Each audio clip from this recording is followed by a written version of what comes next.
6 tips on how to make a landing page. Tip 1. Having a killer headline. Numbers seem to be all the rage nowadays.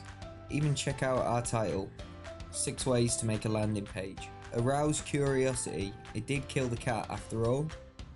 Use the how to, when, what, why strategy. Tip 2. A brief description of the offer that clearly emphasizes its value. Keeping it short and simple with no fluff is the key. Tip 3. At least one supporting page, i.e. a thank you page as they enter their details, or an upsell/downsell page. Tip 4. Supporting elements such as testimonials or security badges. Tip 5. And most importantly, a form to capture the visitor's information.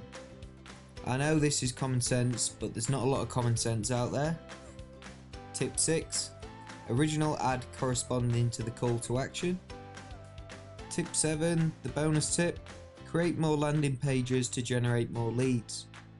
HubSpot's marketing report sees companies with a 55% increase in leads when they're increasing their number of landing pages from 10 to 15.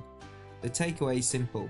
The more content, offers and landing pages you create, the more opportunities you can to generate leads for your business. More landing page also means more targeted content that better appeals to your various buyer personas. Thanks for watching.